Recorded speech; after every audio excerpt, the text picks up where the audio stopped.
Une 718 Cayman GT4 RS décapotable, vous en rêviez? Et bah Porsche l'a fait, voici la 718 Spider RS. Alors côté moteur, on ne change pas, une recette qui gagne.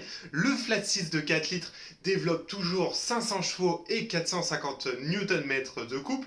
Il est issu de la 911 GT3 pour un régime maximal très chantant à 9000 tours minute. Alors que déjà dans une Cayman GT4 RS ça chante, mais alors les chevaux mélodie assurée. Pour moi, cette 718 Spider RS est vraiment un coup de cœur et la recette du bonheur automobile.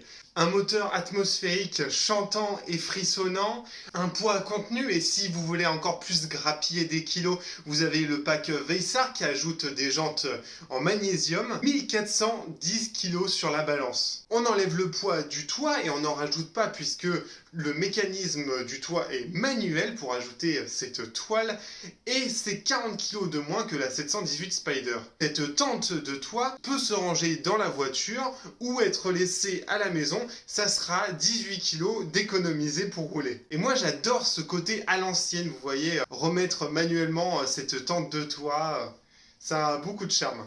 Il y a aussi dans cette recette du bonheur une boîte PDK hyper réactive, des suspensions hyper travaillées et le châssis Porsche qui n'est plus à prouver. Le maître mot pour le design est radicalité, on ne change pas une recette qui gagne là encore, on est quasiment sur un copier-coller de la GT4 RS Cayman. On retrouve le même capot en fibre de carbone notamment, tous les détails aérodynamiques sur la partie avant, comme les évents sur les passages de roues. La lame avant semble en revanche un peu plus sage, produisant sans doute un peu moins d'appui aérodynamique pour équilibrer la voiture par rapport à l'arrière. Et c'est comme ça qu'on va parler de l'arrière. Donc, sur l'arrière, vous avez deux canules d'échappement qui trônent sur le diffuseur et vous noterez l'aileron en colle de cygne qui a été remplacé par un petit bec de canard. Moins de traînée aérodynamique, mais quand même beaucoup d'appui aérodynamique en soi, mais évidemment moins que la GT4 RS.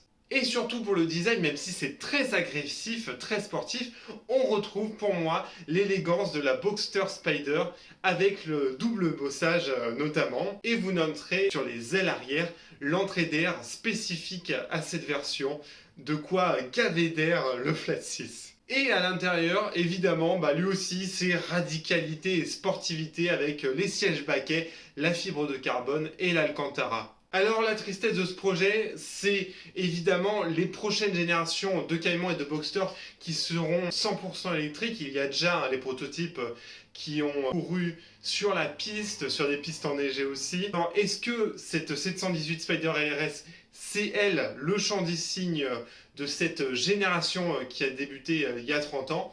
À voir, je pense qu'il y aura vraiment une version encore plus radicale, à voir. En tout cas, c'est vraiment un coup de cœur pour moi. Dites-moi ce que vous en pensez dans les commentaires.